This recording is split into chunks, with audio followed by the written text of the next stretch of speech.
Hey guys, Dan here with Dan Reviews It, and we have two special guests because this is a very, very special Disney movie. We've got Tim, as usual, who's been doing Dan Does Disney. Hello, Tim.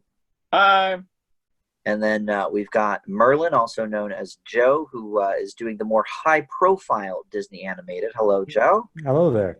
I guess the last time we saw you was probably, was it Dumbo? Yeah, probably Dumbo or Bambi, Um, something like that. yeah, I can't remember which one. And then Tim's been joining me for a lot of the recent ones because they're more of the montage ones and the musical ones. But Hmm. uh, we had to have everyone together for Song of the South. Yeah, Uh, I this guess is so. the most controversial of any Disney movie, for one thing. And it's interesting because it's never been available in the US. We've talked about this on a couple of occasions. So I had to sort of work some magic and get copies of it. And we're in the middle of a pandemic, so we couldn't have just all gotten together and watched it. So I ended up getting a couple copies and sort of loaning them around. Um, but because of that, we sort of jumped the timeline a little bit. This movie came out in 1946, but some of the ones Tim and I have been doing recently came out after this. So we're sort of hopping back in time. But so as we usually do on Dan Does Disney, I'm going to sort of give a production background on the film. We're going to throw it over to Tim for the synopsis of the plot. And then we're just all going to kind of discuss everything about this movie, how well it holds up, how well it does not hold up. It's, of course, very, very famous for being completely racist, and we'll find out why, what that means, and all of that sort of thing. Um, and we'll just kind of go from there and, of course, grade it at the end. Interesting, because we really didn't even plan to do this movie around any sort of the things going on in the world right now with Black Lives Matter and the protests and everything. It just so happened that this is the week I could get the copies of them, so it's a bit timely for sure. But we'll see what happens with how it holds up. But this was in 1946. It made $2.1 million, or made for $2.1 million. At the time of release, it grossed little more than that, 3.3 ish. So okay, fine, but it's had a slew of re-releases. Has made 65 million overall at the box office, and from all the home viewing and stuff in other countries where it has been released, it's made over $300 million. This movie Hmm. in the last 60 plus years. So, or I guess now 70 plus years.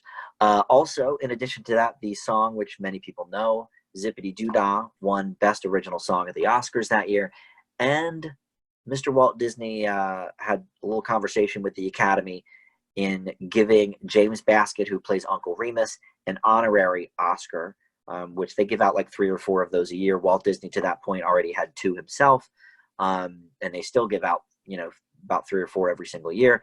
But James Baskett was the first black man to ever win an Oscar of any kind, competitive or otherwise. And Hattie McDaniel, of course, won before that for Gone with the Wind as a female, and she is also in this movie in a supporting role. So there you go. So this thing came out in movie theaters in 46, like I said. They re-released it in 56 for the anniversary. And then in 72, they released it for the 50th anniversary of Walt Disney Productions as a whole. I don't know why this was the one they decided to re-release in that vein. And then the very next year, they re-released it again with the Aristocats on a double bill. Hmm. And then in 1980, for the 100th anniversary of the storybook that the movie came from. And then in 1986, it came out again in a 40th anniversary. So this has been in theaters twice in my lifetime. And in 1986 was also when they put Splash Mountain together. So it was sort of combination 40th anniversary of the movie and Splash Mountain, the ride. And Tim, you've been to Disney a number of times. I have. Uh, Splash Mountain, is one of me and my nephew's favorite rides. We love the water rides. Uncle Remus is pretty much wiped from it. It's mostly about the rabbits and the Brer characters. But it is weird that it's still so prevalent. Because Yeah, I mean, we'll probably talk about it a little bit more, but the story that they tell through Splash Mountain is the most controversial of the stories. They just kind of change it to a beehive that Brer Rabbit gets stuck in instead of the infamous Tar Baby. Yeah. And have you ever gone down there with your nephew?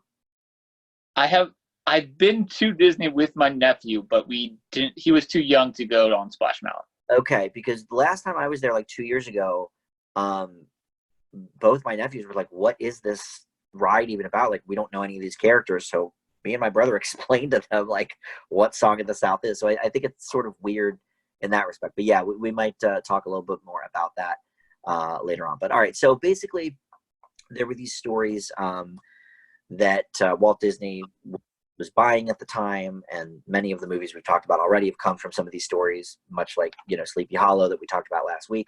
And so this was part of Disney's sort of effort to branch out a little bit, because at this point it was mostly animated stuff, but the profits weren't really coming in. The Disney strike had happened, World War II had happened, cutting off the foreign market. So really the only thing keeping Disney afloat at this point in the 1946 era is re-releasing Pinocchio and Snow White.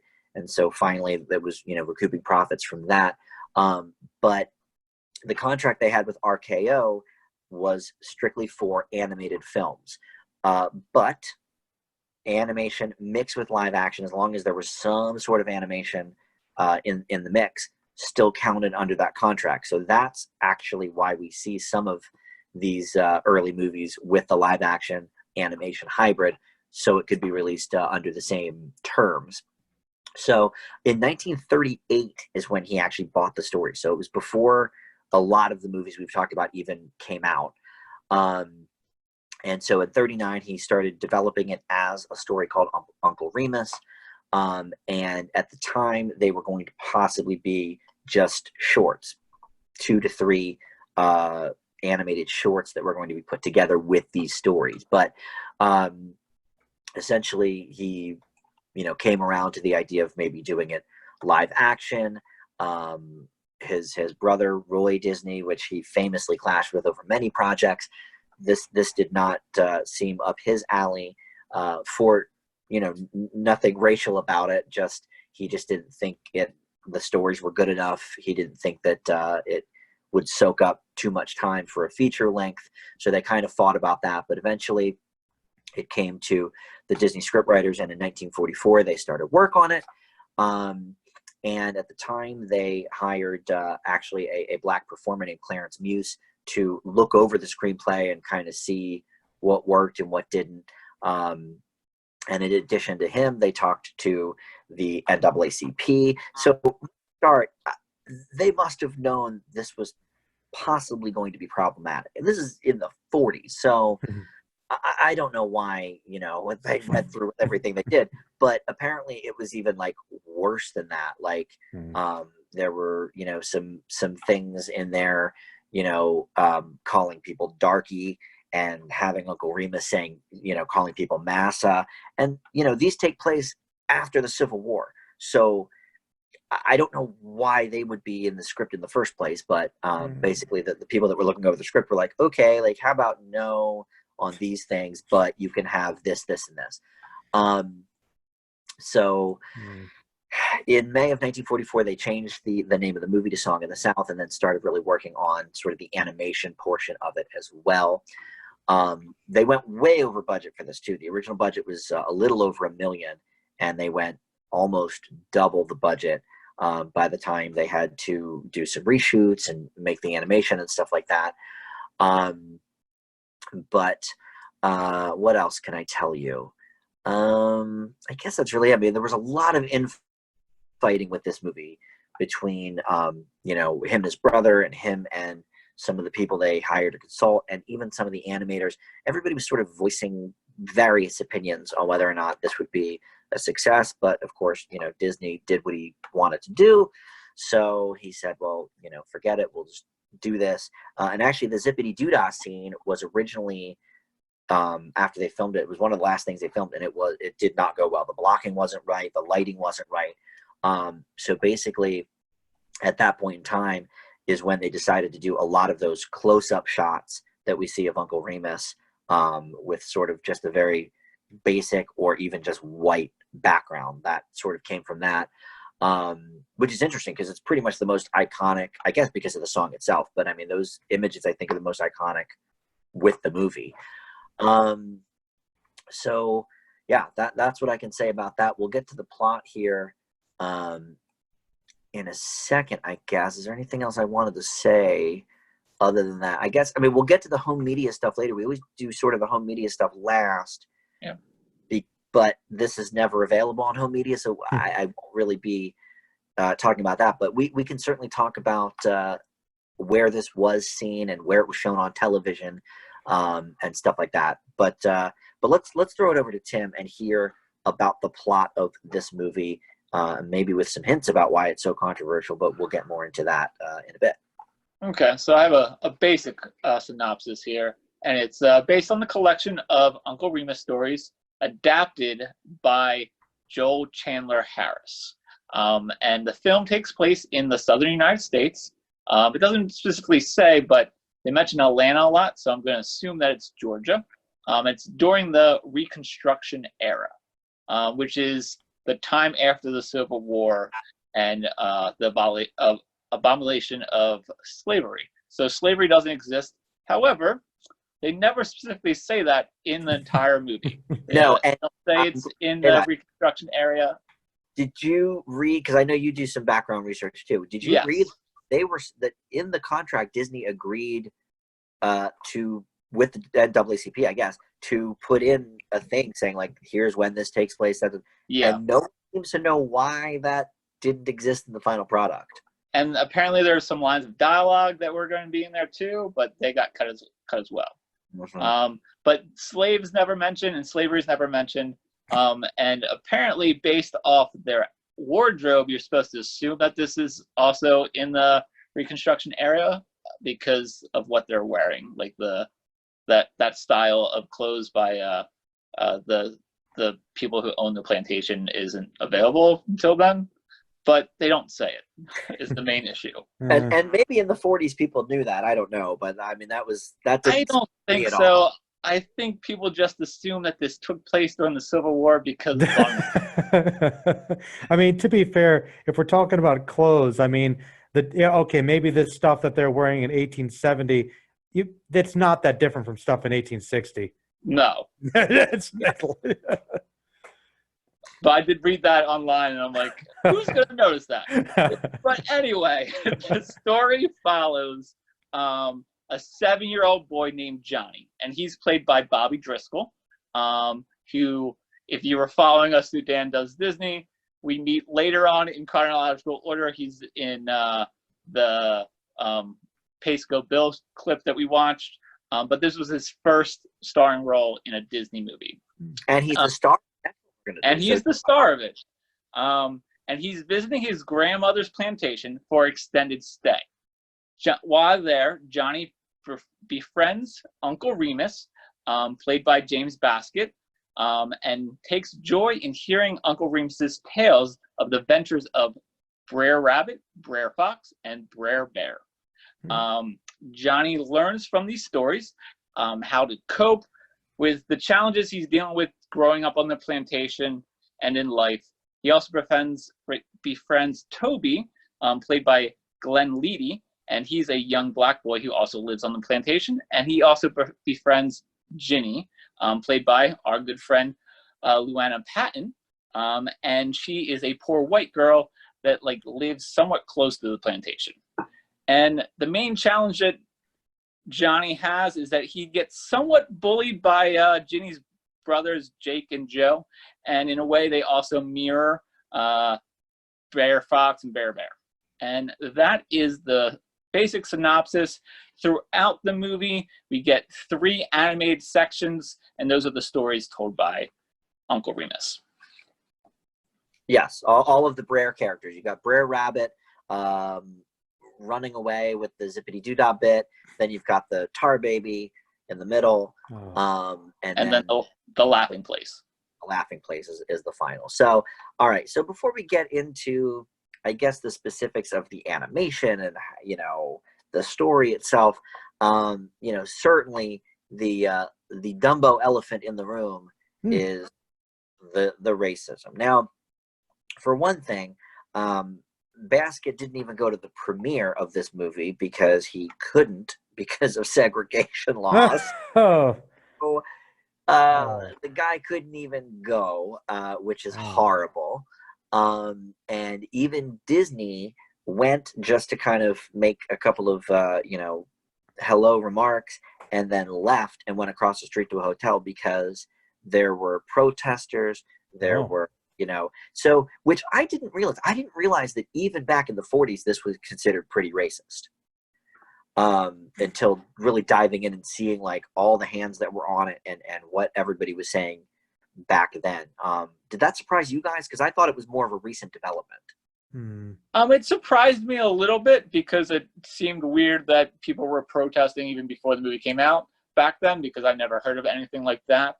I mean, obviously people do that today, just based off the knowledge that they have, but knowledge of movies, I felt like it was like, oh, here's the premiere. I don't know.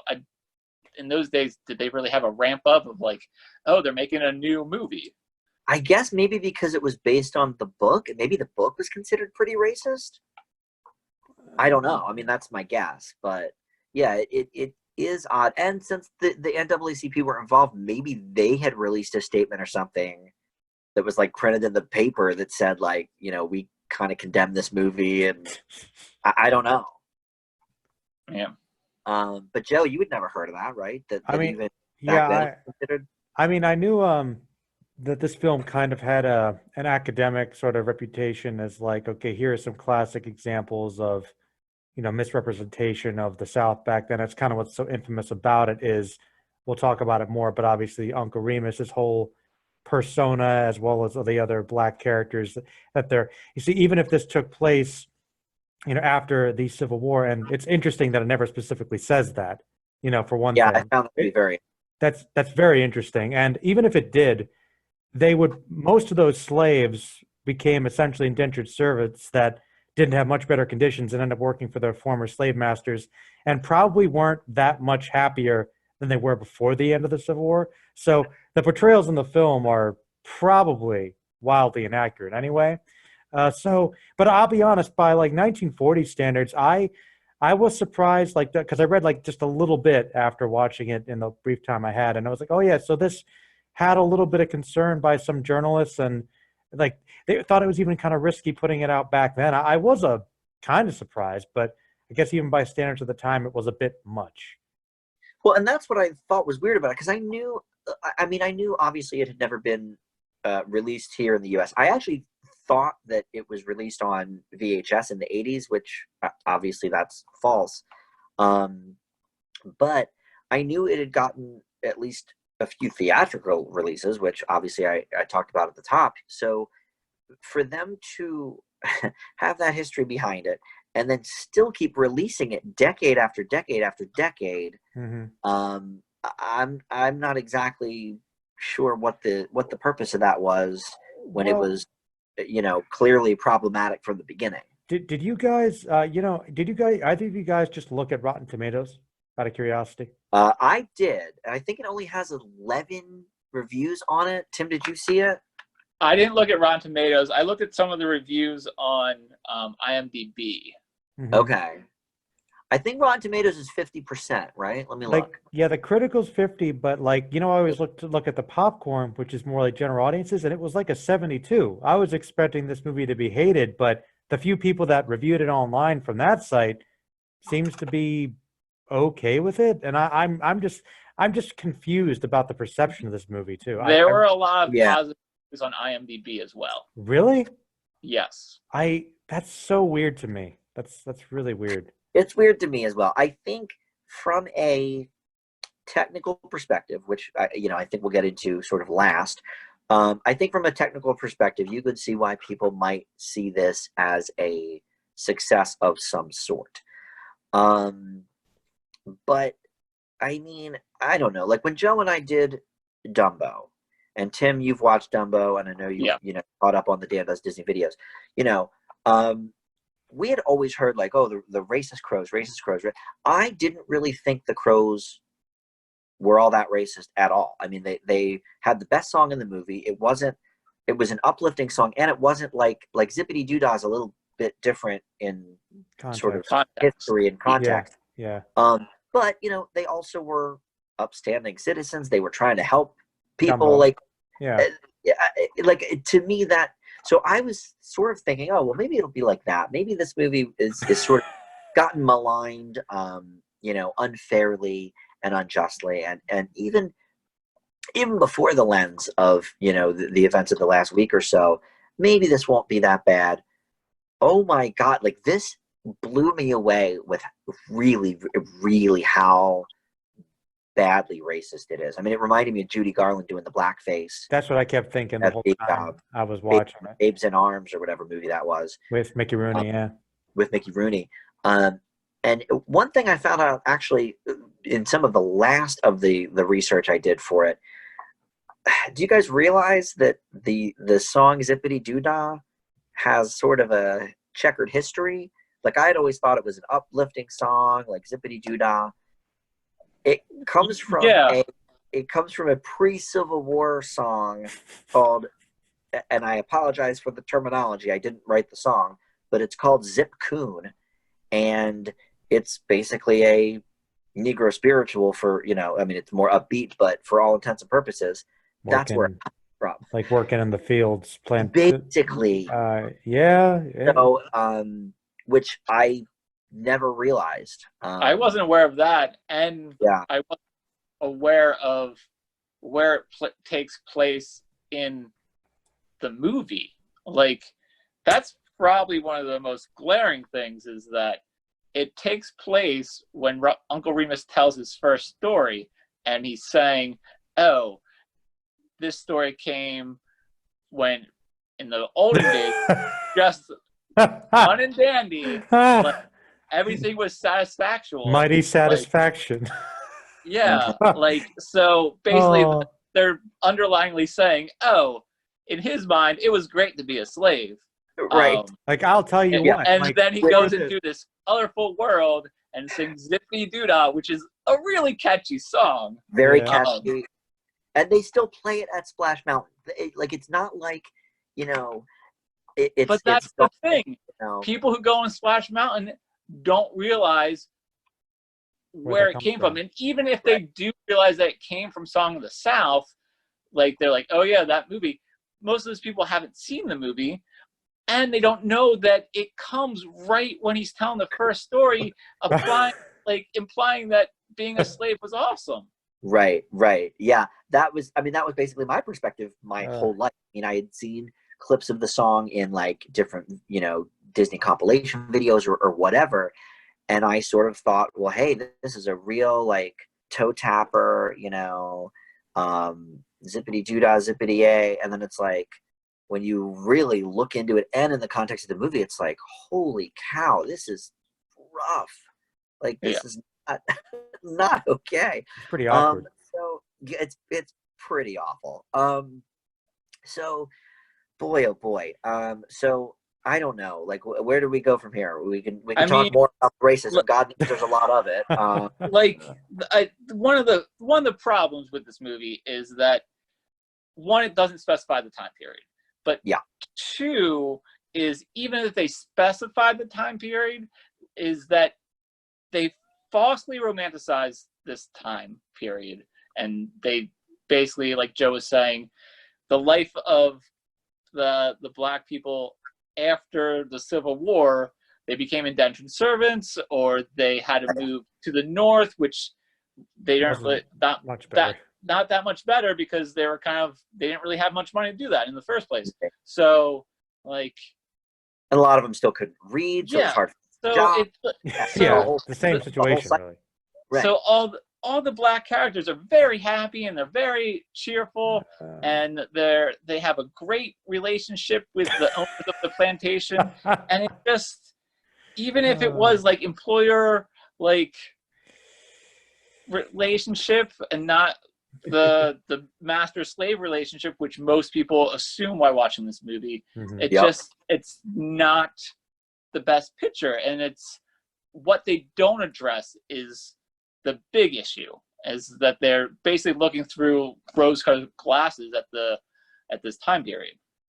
Yeah, and I mean, I guess that's mainly what the complaints were of the people before the movie even came out, is that they felt like it may take, some sort of, like you said, rose-colored glasses look at everything that happened. It sort of strikes me that this movie came out just about 7 years after Gone with the Wind, Mhm. which is sort of, I mean, I've never seen Gone with the Wind in full. I've seen parts of it. I tried I've watching. never Gone with the Wind either. I thought it was real boring, to be honest. But that is not one that you necessarily hear maligned very much as like racist or having these things. And I'm not sure if it's better or worse in that movie, but the beginning of that movie at least takes place before the Civil War even happened. So that at least makes a little more sense in context of how people were doing. But the other thing I think is the Disney brand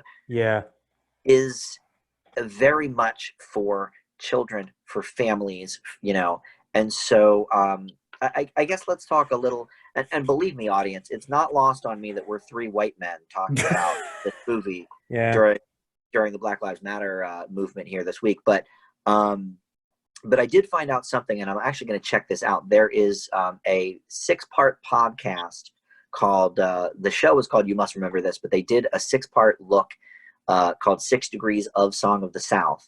And Karina Longworth, who is married to director Rian Johnson, who we all love from Knives Out and Looper, she's his wife, and she delved into 6 different aspects of Song of the South that are a bit problematic. So I think for even further review on the history maybe of this movie and its problems, you could check that out, called You Must Remember This. But here's the deal. I mean, this thing, even as problematic as it was in the 40s, still was released in theaters continually. It had a comic strip until the 70s, like a lot of the early Disney properties did. Tar Baby appears in Who Framed Roger Rabbit, which is 1988. I think it's interesting. Okay, so I guess I want to pick your brains about this, because here's the deal with the history of the release of this movie. So we've never seen it in the U.S. Okay, fine. But the UK, other European and Asian territories have gotten 6 different versions of this on VHS and Laserdisc over the years.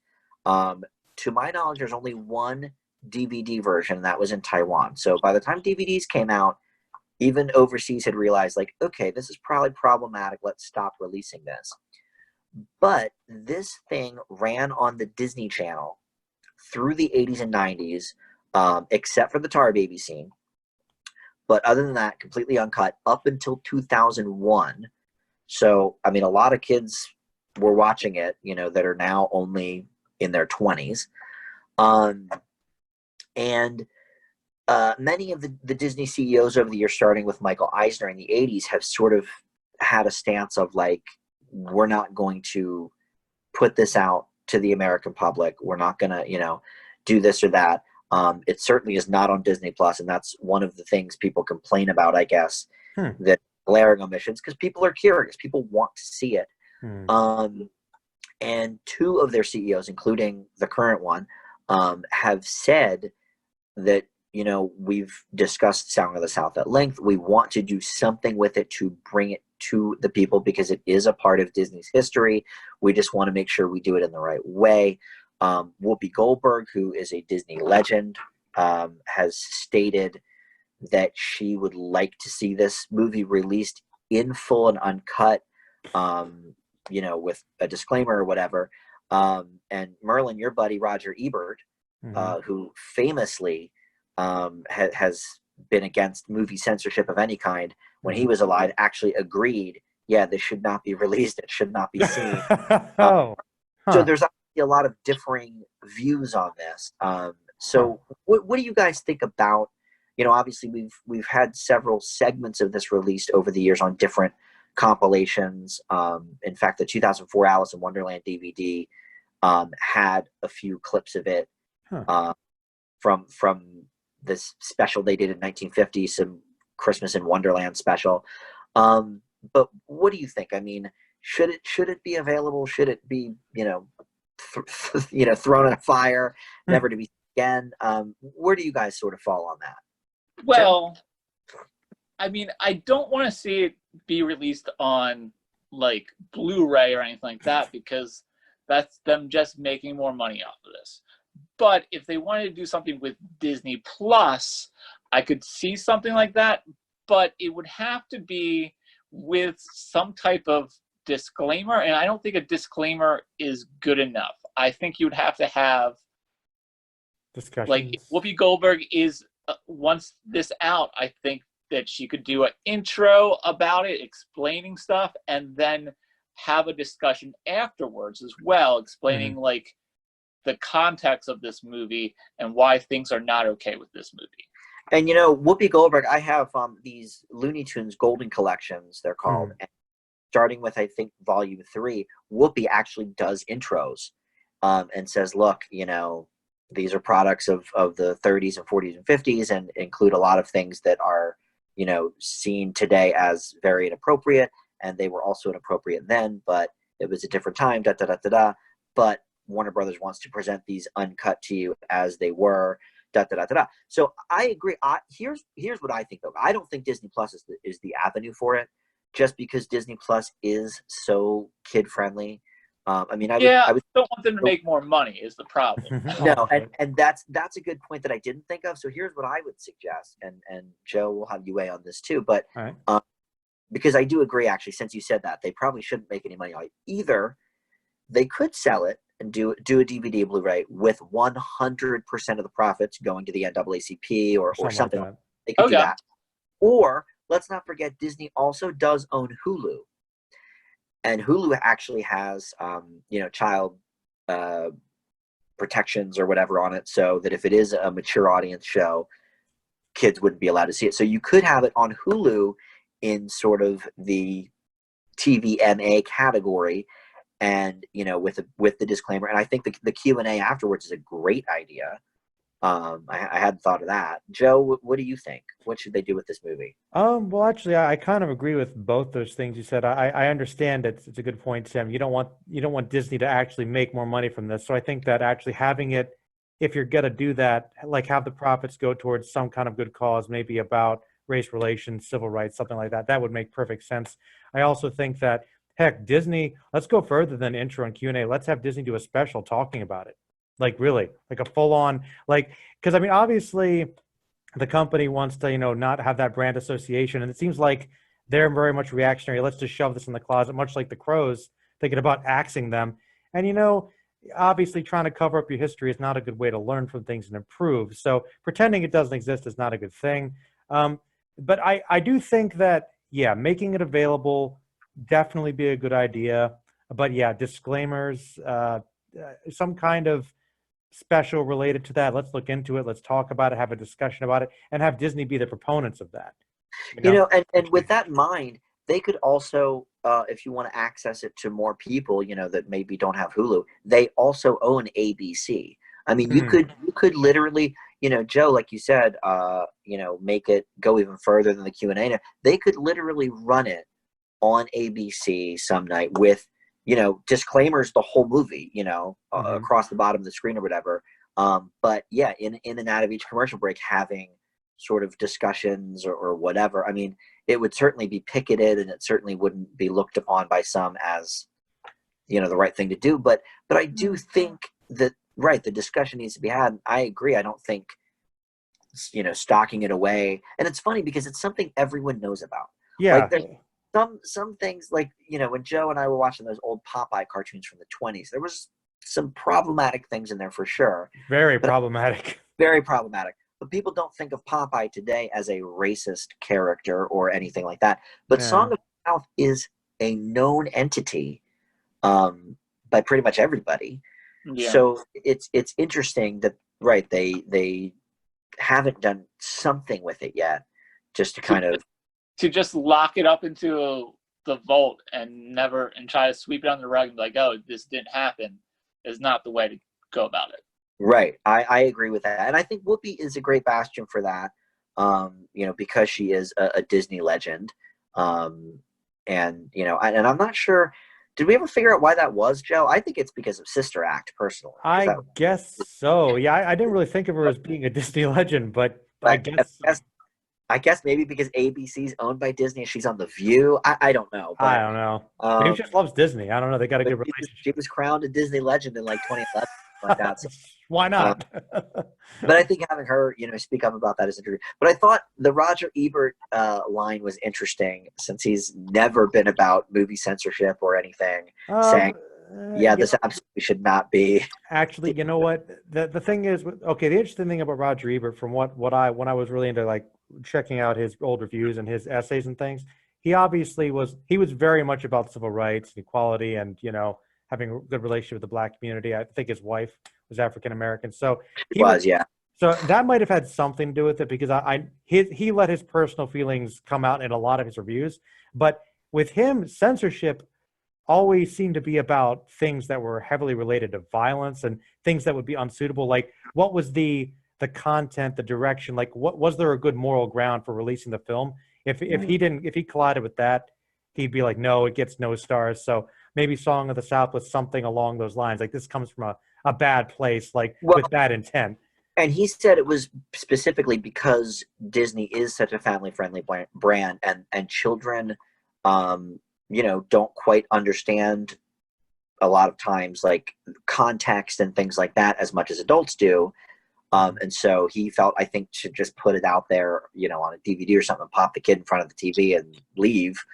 Well, actually, isn't showing the right message. I wanted to ask you guys a question kind of related to that, because I know that that's something that we've kind of joked about, and it's kind of this interesting thing that I even saw in this movie with some of the short stories, with the animated sequences particularly. Like, I was kind of thinking in the back of my mind, here comes the dark aspect of Disney. We're going to some pretty intense places. And obviously Disney goes to some dark places a lot with a lot of kids' films and exposes them to that. And we joke about things like when in the 90s, maybe they went too far with something like Hunchback. No, yeah. Seriously. And, which I think is great, but another conversation. You've got something like this, which obviously deals with some heavy subject matter that's going to go over a lot of kids' heads. Is that why you guys think this movie got so far in exposure and was on TV till 2001, no problem? Because kids, the way it's presented, it's not presented in a way that's that obvious. Is that why? Is that why it's not that hated by somebody on IMDb or whatever? I really don't know. I mean, I confusing. Think, and I think we're probably about to talk about the technical aspects here in a few minutes, but I think it is pretty to look at. Like Tim said, they really colored it up. They rose-colored glasses, and it looks pretty. The songs are fun, and the Brer characters are engaging. Mm-hmm. Yes, I think the kids may not necessarily pick up on Uncle Remus being essentially an Uncle Tom type character. Mm-hmm. I don't think they saw it like that. And maybe with the Tar Baby scene excised, maybe it isn't as obvious to kids. I don't know. I think even with the Tar Baby, like, I don't think a kid would get that a Tar Baby is can be used as a racial slur. I guess that's true. Like, when I was a kid, if I was watching an old Looney Tunes or a Tom and Jerry or something, and one of the characters, the flower pot exploded in their face, and then they come out and they basically are in blackface. I never picked up on that as a race thing. Yeah. So I guess you're probably right. And Tar Baby isn't that common of a racist slur. I mean, no, not now. Till now, I mean, it is used. I mean, as like, if you look it up as a definition, it is defined as what does it say? A difficult problem that is only aggravated by attempting to solve them. And that's the official definition of a Tar Baby? Yes. So okay. What happens to Brer Rabbit with the Tar Baby is basically what a Tar Baby is. Okay. But then it has been used as a racial slur. Right. But people know that. I guess people also know that as the definition, as like a problem that just gets harder to solve the more you struggle with it. Okay. And interesting. Politicians have used that term Tar Baby to describe problems. And then famously, I think it was Senator McCain used it to describe the problem with the President Obama. You know, Oh no. Kind of things that rings a bell, because when you started that sentence, I was thinking, boy, was it McCain that did that? Yeah, Yeah. I think you're right on that, which is a bit And problematic. I think that's when it became a racist slur, maybe, or something, just because people like alluded to, or maybe it was before that. But I think it was before that, and maybe I don't think it's that common of a racial slur. I mean, obviously, right. I don't hear it on my normal day-to-day life, but also I'm a white guy, so I don't know. I was gonna say, I don't think people are saying that to you necessarily, but yes. Yeah, I mean, you're right. There's certainly other epithets that we've heard way more, and outside of this movie, I guess, and the John McCain thing, I suppose I probably haven't heard it maybe in my life. I don't know. But either way, it seems pretty obvious that Uncle Remus was a slave. And, you know, the exchange he has with the woman, I forget her name. The mother, yeah. You know, the white lady. Mother. Yeah. Where he literally has to say to, where he literally has to say to her, like, hey, I'm a free man now. like, you know, do kids get what that means? I don't know.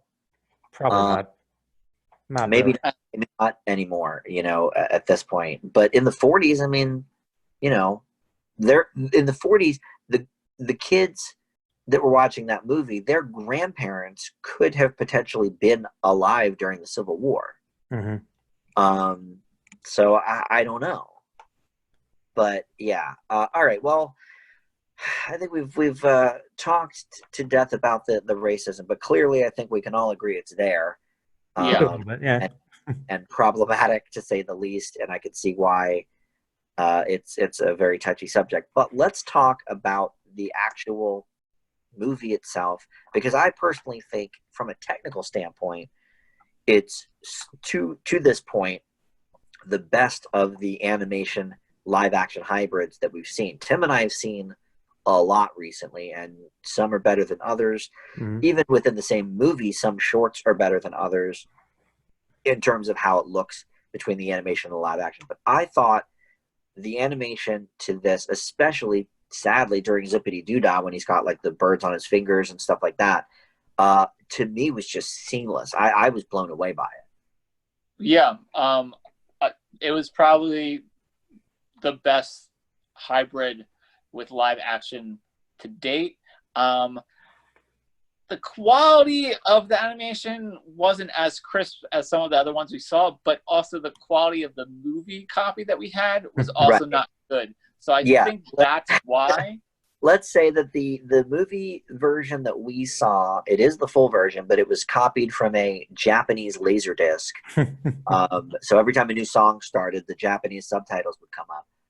So yeah, I'm not sure how much of that. I mean, a lot of the things we've been watching thus far have been on Blu-ray quality. Disney Plus has HD quality. So I'm not sure how much of that can be attributed to the quality of the source. Yeah, but even the quality of this burn copy of a Laserdisc was actually probably better than Fun and Fancy Free, which came after. Oh yeah. And I thought Uncle Remus fishing with Brer Frog was probably some of the best animation with the hybrid to date. And yeah, that was fantastic. Yeah, I mean, I think even when you look at like Mary Poppins, which came about 15 years after this, you know, the penguin scenes and stuff, it was good, and it was, you know, pretty seamless and stuff. But I even think this looked better than that. Yeah. And then I think the ending with the animated characters in the real world, because all the other ones had Remus going through it, but then the animated characters come at the end. I thought maybe they looked a little washed out, maybe. Okay. Because I thought sometimes it was hard to distinguish them from the actual background a little bit, because I felt like they needed to be a little bit brighter. But even that I thought was pretty good. Like, you have Brer Rabbit, or I think it was Brer Rabbit hopping on or Brer Frog hopping on the water, and like it makes rings. I thought that was really good too. Yeah. Well, they're always good with the water at Disney. I know. We talk about that just about every time. Yeah. Joe, you have not really seen a lot of the animation hybrid stuff. Hmm. That Tim and I have been watching, but I mean, Fantasia had a little bit of it, Hmm. and I know you're a fan of Ichabod and Mr. Toad, Hmm. just in general. But yeah, I mean, didn't you think this was pretty sharp by contrast? Yeah, I mean, Mary Poppins is one of my favorite movies, so I mean, that's kind of like the go-to for the live action animation blend, and that's just kind of one of my favorite old school things about Disney. I just love the look, and I really liked it. We watched the remake of Mary Poppins, and not, the sequel rather, Right. recently, and I thought, and that sequence, those sequences were just a great throwback. So I love that aspect, and yeah, watching the scenes in this film, I mean, honestly, yeah, the animation sequences themselves, the shorts, as well as the blending, were definitely the best parts of the movie.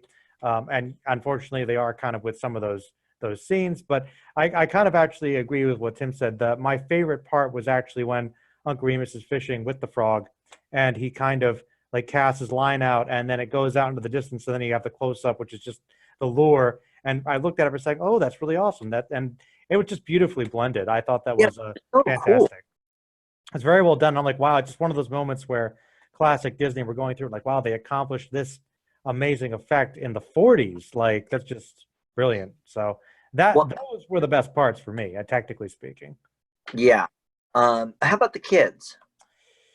I thought, well, acting in general, I thought James Baskett was amazing. He was, I thought his acting was really, really good, even though he is playing a character that is not supposed to be happy at the time, but I thought he did a really, really good job of it. I understand why Walt fought for his Oscar. I thought yeah, it was well deserved. But Driscoll and Patton, they're cute, and I think they're pretty decent actors. Although when they're both trying to cry, I thought that was very cringeworthy.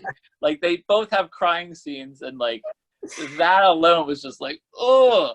But other yeah. than that, I thought they did a really good job. How about the kids that were teasing him for wearing the little frilly thing? The So bullies, Lace collar, yeah, yeah. so not only racism, but early homophobia too in this movie. Yeah, a yeah, little bit. Yeah. Basically calling him a girl and all that kind of stuff. So Hmm. Yeah. pretty classic. yeah. I mean, the bullies were okay, I guess, but They were definitely bully-tastic. I mean, yeah, they had one mission. It was to be a bully. They had no character development. No, They they're one dimensional they were antagonists. Yeah. just bullying with the best of them. The end. Though clearly they got some of that from their parents because they're just abused all the time, getting hit by sticks. So their response is to murder this kid with the club. So, I mean, Actually, yeah. I mean, you're not but wrong. that's also Brer Bear's go-to thing is that he's going to hit him over the head with the club, and yeah, that's one Yeah. of the boys' go-to thing as well, which true. I thought that was clever as well. Yeah. So there's some clever aspects of this movie, on technical standpoint, but and then the animation I thought was really good as well. I thought the detailed backgrounds were probably some of the best backgrounds we've seen. Yeah. I loved Um, right when we first see like Brer Rabbit like going to his house and like yeah, I thought it was very well done. and there's vivid fall colors. The leaves coming up when they're walking to the laughing place was really good as well. And I actually think this is probably the best Disney fire I've seen so far. I've always thought like the fire in Dumbo and Bambi kind of looked pretty fake, but there's a little bit of fire when they're trying to roast Brer Rabbit. I thought Hmm. that fire was not amazing, but a lot better fire. Yeah, that's a good point. Actually, the Bambi fire was horrible. Yeah. I mean, it was very very early animation, so it makes sense. But yeah, in just a few years difference, I would agree that stepped up.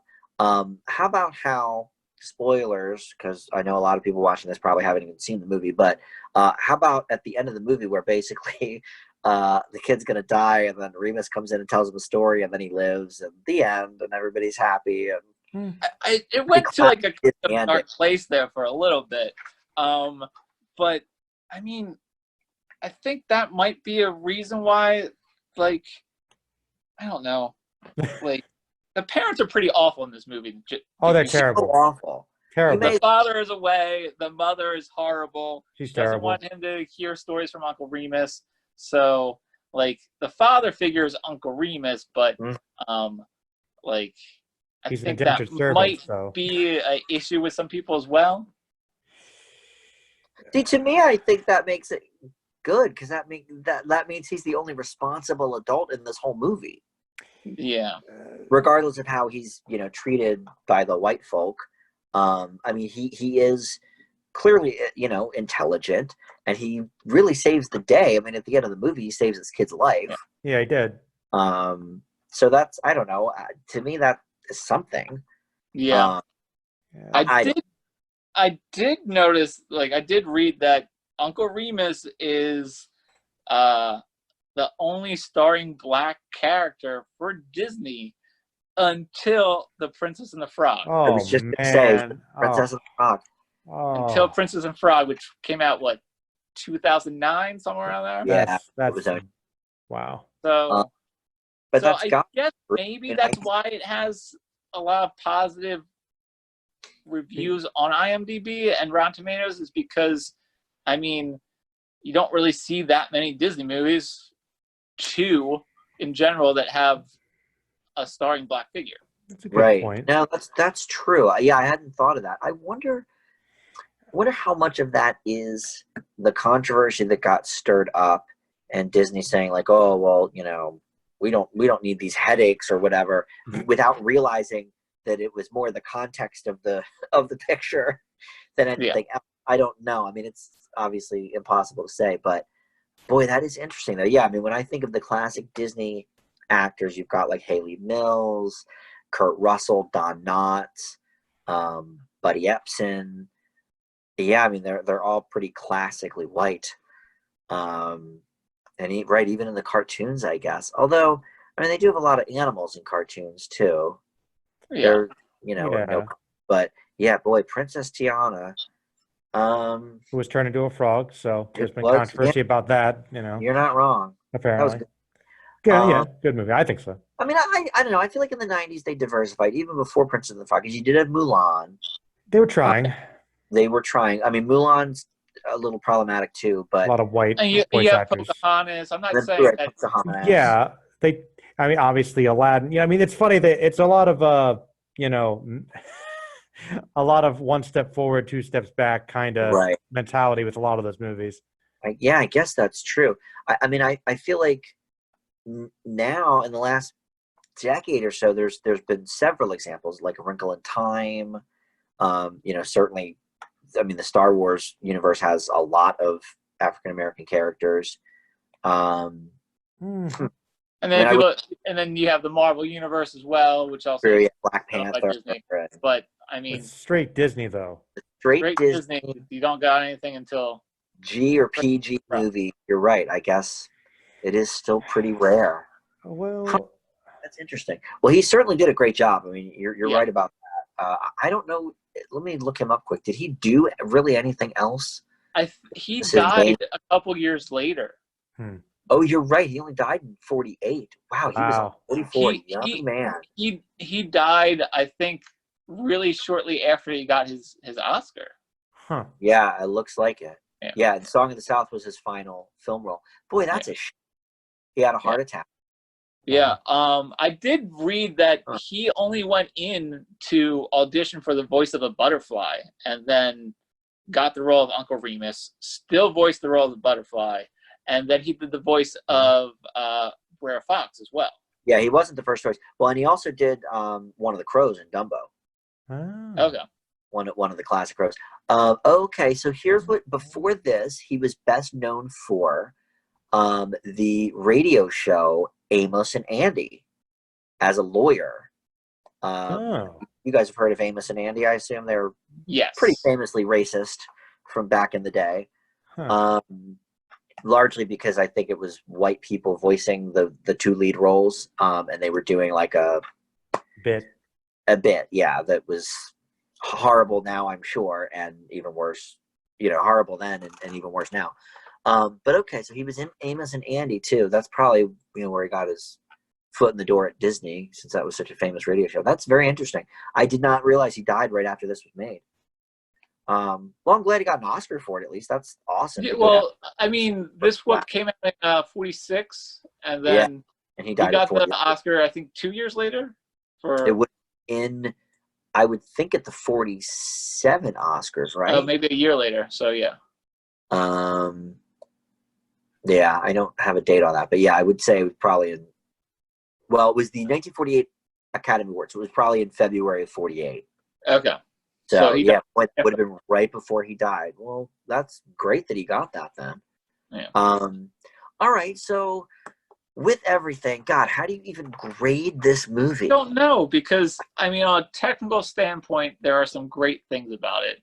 Yeah. But the fact that they omit slavery in general and don't specify the time period and paint it with such rose-colored glasses definitely detracts so much. Well, and it's funny because as we all know, on these shows, we sort of like to grade things on a bit of a curve based on when they were released. And okay, well, was this more acceptable then than now? Sometimes yes. But clearly, if there were demonstrators at the premiere of this movie, it was always problematic. So you can barely even say, like, well, at the time it was very highly, respected and loved. Obviously, people went to see it because it was a Disney movie. But the fact that it was problematic from the start is not so great, I don't think. So I don't know how you grade it. I mean, technically, it's really, really good, and he's great. That the songs are good. The animation's amazing. Is all the things we've talked about. What do you think, Joe? Oh, you got to make me talk about it first. Well, I mean, but we've been talking about it. Well, I know, but like to actually, you don't have to give a grade. You can talk about how hard it is. Yeah. No, okay, that's a little better. Because I was debating that. No, you're right. We often try to look at things in context. And we say, okay, some things might not quite work that deal with these difficult subject matters, but you try to look at it at the time too. Like for the time, this was still like a big leap forward. I mean, honestly, I mean, obviously there's a couple ways to look at it. We look at it technically, and then there's the content. But I'll be honest, I thought as a movie, just as like a Disney movie, I feel like I've seen much better though. I mean, even in ones I've seen, like just comparing with some of the classics that I watched with you, Dan, like Snow White, Pinocchio, Dumbo. This is not on that level. I agree at all. I agree with that, but like there's also a reason that you have bowed out of doing some of the lesser known entities that Tim has joined me on, because you want to be rose colored glasses and think that every Disney movie is just among the the Bambis and the that's the world. Not true.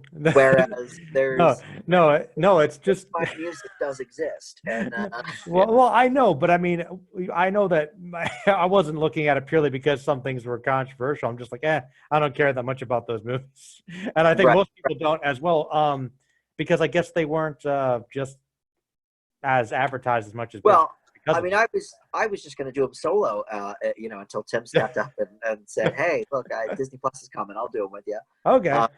So I think. Okay, so what do you think, Tim? Because to me, this is certainly better than several of the recent package movies we've reviewed. Yes. So because this could be considered a package movie because there's 3 animated shorts. Sort of. Yeah, I guess that's it's the same characters. But the context of the stories relating to like the live action is it's a framing device. So much. It's the framing of it's so much more like it makes a lot more sense than some of the other package ones that we did, because you have the story of them living on the plantation and Uncle Remus, and he's telling these stories, and it's a bright, colorful world, and you have those stories laid out for you in animation form. Right. So it totally makes sense opposed to, let's say, the thin story of Ichabod and Mr. Toad. Which you guys hating on Ichabod. No. I remember this video. I love that one, but the live bookend of it is just okay. You're at a library and you have voiceover, and it's very short. then something like what you have, Make My Music, which you don't even have that. You just have kind of playbills, and it's one short after the other, and they don't really even relate to each other. These will at least relate to each other. So that is a step up. I thought the storyline of Johnny at the plantation wasn't really that great. It's a little thin. You have these kind of bullies. They're kind of bullying him, but they're not the it was a little weak. Bullies around. This stuff was a little weak, Tim. A lot of it was very weak. I mean, you have the foreshadowing of the bull, and then the bull at the end. I mean, where he impales the kid and he's fine. He impales the kid and survives. I mean, that got a little dark there. It did get pretty dark, actually. I mean, and like, I don't know, you have the same dialogue between the mom and Uncle Remus like 3 times. Don't tell him stories. Don't tell him stories. Don't tell him stories. You dumb black man. Don't tell him stories. Yeah. That's what they're saying. So, I don't know. Like, there are a lot better Disney movies, but I mean, the framing aspect of it does make a lot more sense with this than it does in some other packages. Okay. Well, I would agree. But before we actually like kind of conclude our grades, I wanted to have one comment and ask you guys a question too. All right, my comment was also this. Like as Tim mentioned, I feel like the element of the story is fine. There's some good themes there for the kid and his struggles, but everything did seem a little thin, like a little weak. Like I feel like all that could have been a little better, even by the standard of this movie. But I think that the most dramatic elements, in addition to the bull, were actually, honestly, with Uncle Remus. Like, some of his scenes actually had, I think, some of the most emotional effects for me. When he has to tell him he can't tell him stories anymore. I think that was the best scene in the whole movie in terms of dramatics. Like, I would agree that was definitely emotional. I mean, you could tell this dude was a good actor. Yeah. When he really was, going, I think, above and beyond, even what the script was calling for. I think he really did feel the emotional resonance of, like, not being able to tell these stories anymore, knowing that kids look up to him, knowing that he's a good role model for these kids, knowing that they're going to have to go back to their jackass parents, whatever. So yes, no, I agree that part was certainly the emotional core of the movie for me. Yeah. I thought that was pretty well done, actually. So that was one element that surprised me, is that with the character he's playing, there were some really good qualities to him, like we mentioned before. But there was also something I wanted to ask you guys kind of about the portrayal. Like, I guess it's a 2-part question. First of all, Uncle Remus, as a character, as he's portrayed in the movie, the type of character he is, do you guys think he is inherently racist? A caricature? Like, everything about him as an individual. That's something I have a hard time grasping. Like, is he? Is he a black stereotype? Is he a black stereotype at the time? Because he's not, like, portrayed, like we said, as a bad person. He's kind of wise. That's what's difficult for me. But I think he's definitely still portrayed as a 40s version of a freed slave. Mm-hmm. Like, I feel like, movies that I'm thinking of, and I'm trying to think of movies that are more maybe geared towards a younger audience, mm-hmm. And I'm having trouble coming up with good examples. I'm not trying to think of, like, Django here, but I'm trying to, like, movies that maybe are more for families, like Free State of Jones maybe is more of a, a movie you could watch with your family. I don't know. Like, I think we've very much advanced our thoughts about how freed slaves might have felt. Sure. Absolutely. And I think, obviously, these days we have a lot more input from the African-American community, although it was pretty good that Walt at least had the fortitude to seek out some of these people, like from the NAACP and some of the people he got to sort of look at the script. And so I think that was probably fairly revolutionary. I don't think Gone with the Wind did that. Probably not. But I would say overall, yes. I think he is a stereotype in the sense that he is what the 1940s audience probably thought. Assumed. Yeah, probably thought a freed black man felt or acted like. What do you think, Okay. Tim? Yeah. Probably what they thought, like, oh yeah, they should be all happy and jolly and they're free now, but it's not an actual representation of what the real character would be like then, I think, because he's also still working on the plantation and basically almost a slave. He's an indentured servant at this point. But I mean, I thought the character was a great character. Okay. And to give an African American actor that type of character in that time, I thought probably was kind of revolutionized. And It's pretty bold, I think. Okay. yeah, Okay. it's pretty bold. And I mean, I imagine he supported the film, and I did read that. What's the is it Hattie McDonald? Is that Yeah. yeah, I heard that she also supported the film as well. I mean, her role in the movie is very minor. Mhm. Pretty small. For an award-winning actress. I mean, I thought all the acting was really good, and I thought most of the black actors were really good in general. But I mean, it's hard. Like, I mean, to say that he's a stereotype, I mean, like, I don't know. Okay. I mean, it was a tough question, but I was curious your thought, because it sounds like that might help with the grades, because you're right. All right, obviously, simplification of history, stereotype, but still great achievements in terms of representation. So it's like kind of mixed. Well, if you think about it, though, in terms of, like, let's say what's happening right now, right? Mm-hmm. We're in 2020. I think a lot of people that are not of that community or have their head in the sand, think about, like, in the 60s when civil rights, happened. Oh, well, the Civil Rights Act passed. I think in a lot of people's minds, they were like, oh, well, everybody was happy. Racism was over in the 70s then because of that. Like, I feel like maybe in the 40s, because that's about the same length of time, maybe they did have some sort of, cultural ideas. Like, oh, yeah, it's 50 years Yeah. past this point. All those problems are gone now. Yeah, that's a good point. I don't know. I mean, that's sort of how I might look at it.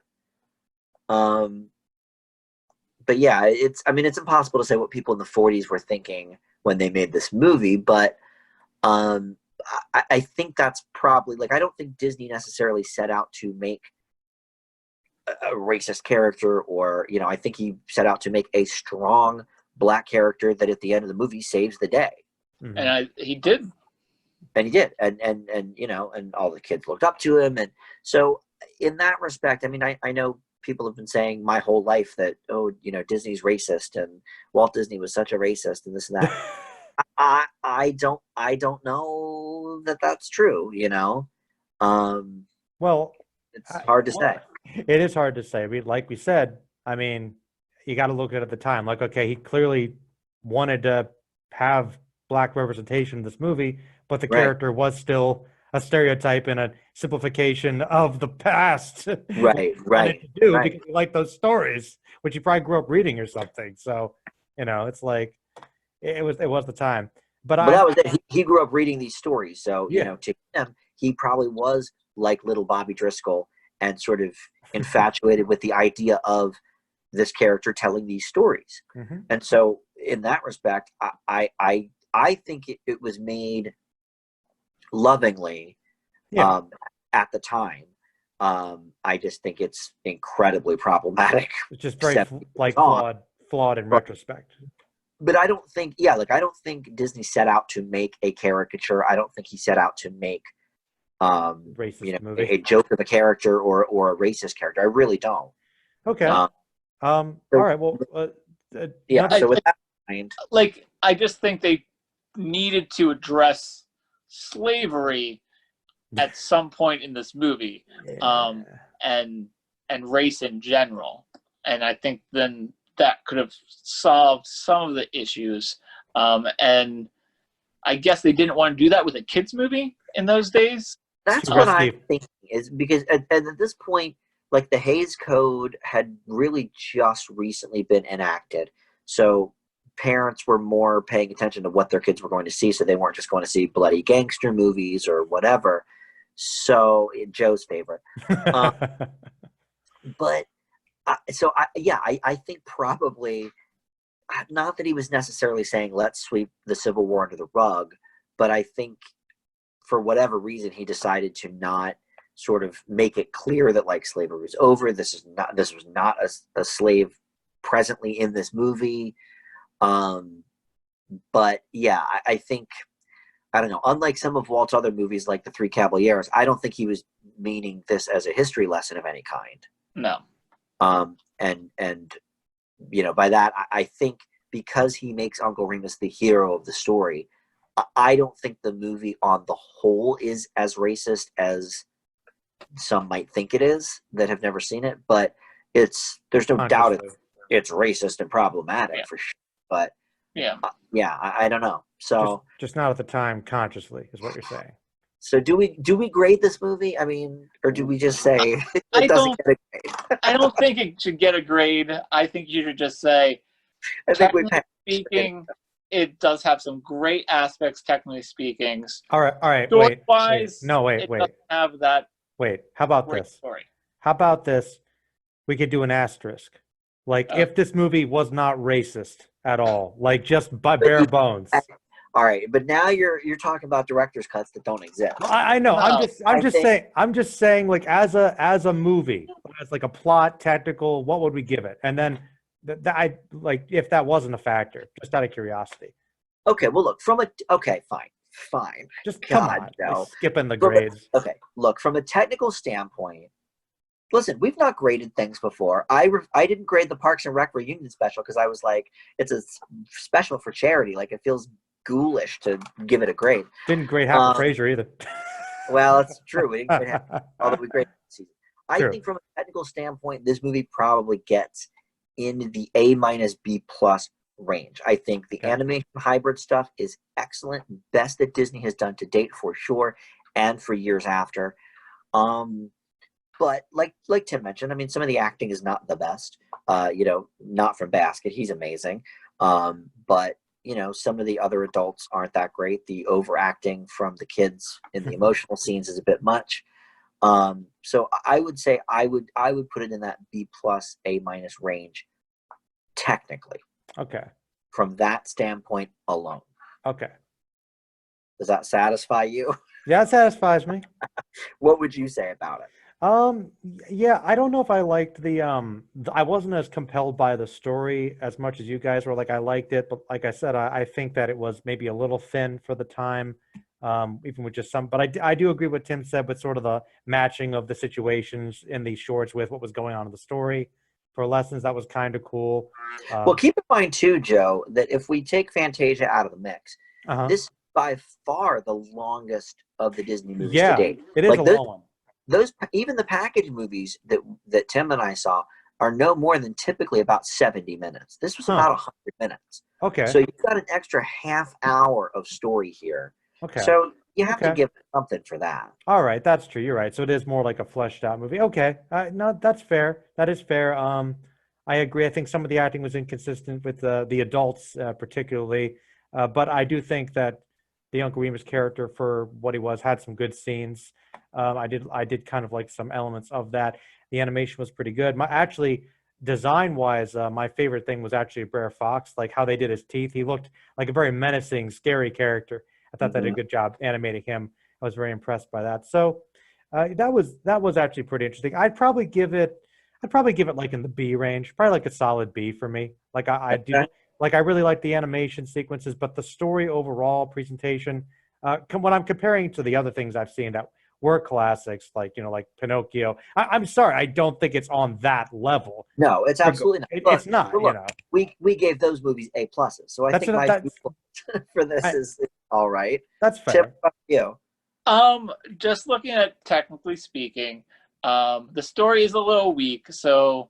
But the animation's really great. The hybrid animation is really great. The acting from Uncle Remus is spot on. the kids are okay except for those crying scenes. So I'd probably give it like a B plus. But I mean, the racial undertones are just Okay. So if bring we it were down a little bit. so if it was purely based on the racism, what would be an F then? Is that what we're afraid to say? Well, listen, Well, no, go ahead, like Tim. if it's like an F movie, I wouldn't say that you should see this. Mhm. But because I think people should see this movie Mhm. and under context be like, okay, this is sweeping racism underneath the rug. And I think as a issue today, that is what a lot of people are still doing, is just kind of sweeping the racism underneath the rug. That's kind of what Disney wants to do. So it's a movie that you should see and educate yourself about. Mhm. So I don't know. Okay. Yeah, I do think everybody should probably see this movie. Like, I think this movie has gotten such a rep over the years. Like, I don't know if people in their minds think that this movie, has the N-word all through it, and like, they're vilifying the Uncle Remus character, and Mm. they're, I don't know what people think that this movie is or is not. So I feel like everybody should probably see it in the context of, like we talked about, some sort of open forum discussion, whatever, more than just a disclaimer at the beginning that says, hey, this is racist. I'm with Tim. I think people need to see it, and I would never, I think, give a movie an F that I think people should see. Mhm. So I don't know. I mean, I think overall, in the context of 2020, Mhm. what grade does this movie get on the whole? Probably a C-ish. Okay. Like, Because to be fair, if I was going to grade it overall, which I was prepared to, I was going to say C plus. That's what I Okay. was going to say. Really, because it's one of those things where we're looking at the scope of the film itself, and like you guys said, I mean, those technical aspects are great. There are some good elements to the storytelling, but even the handling at the time of the background setting of the film and some of the Yeah. underlying issues, it's like even with the intent at the time, it's hard to ignore. But I mean, I think another great example, you guys heard of Birth of a Nation? Seen it? Oh, yeah, of course. I mean, obviously, like I never saw that film in full. I kind of discovered it on accident once on TV. And that film, see, Song of the South has racial issues, but they're a little more subtle. Like you said, it's not blatantly vilifying or anything. Birth of a Nation, though, Right. in like like 1919 or whatever, 1920, like that was straight up no. Right. Everything, the South was great. Ku Klux Klan will rise. Blacks are hard, and it was done seriously. A popular film at the time, and that film, from a technical perspective, revolutionized film as we know it. So it's Right. kind of like, yeah, the content was horrible, but the actual production for the time is hard to ignore. So it's difficult to like say something good about something with such terrible content, but you got to know about it so that you can understand the history. Like you said with Song of the South, it's good for people to know about it, to educate themselves on the subtleties, because the movie itself is kind of a weird way of trying to sweep racism under the rug and give kids the wrong impression. And you can see, with that in mind, why Disney over the years would have put some of these scenes and some of the songs on different sing-along compilations, or a clip here, a clip there, because technically it is a pretty marvelous movie. Mm-hmm. Yeah. In those animated scenes. But yeah, I mean, on the whole, I think a C is probably C plus. I think is probably right. Yeah. Yeah. See, we can. I just wanted to get that official. We could do it. I knew we weren't. See, we're not going to try to. Well, We're going to hold a stance here, people. What a time. Well, it's actually it's kind of good that we happen to have to wait for this movie to come, because I think watching it in the lens of where we're at right now, I'm not sure if I would have seen it the same light 2 weeks ago. I don't know. I mean, I'm obviously, as I think we all are, hyper attuned to some of those things now, but I'm glad we got to see it. I'm glad that we got a copy of it. And Joe, I'm glad you decided to join up. I knew Hey, you wanted to talk for a long time about Song of the hey, South. look, to be fair, I didn't say I wanted to. You were like, "Oh, you're definitely going to be here for that." It's Well, specifically I the mean, phrasing when we brought it up once. So just putting that out there. it's classic for you. But the next few weeks, I guess, we're going to sort of alternate here because it looks like we've got a lot of action, a classic back and forth for about the next 6 movies. So we'll have Tim along for things like Treasure Island and Robin Hood and His Merry Men, and then Joe will be joining me for Alice in Wonderland and Cinderella and some of those. And then we'll just keep the Disney love going. So that's it. I know this was an uncomfortable video in many aspects to do, but I appreciate you guys joining me for it. So yeah, say your goodbyes, and we'll see y'all next time. Bye, everybody. Stay magical.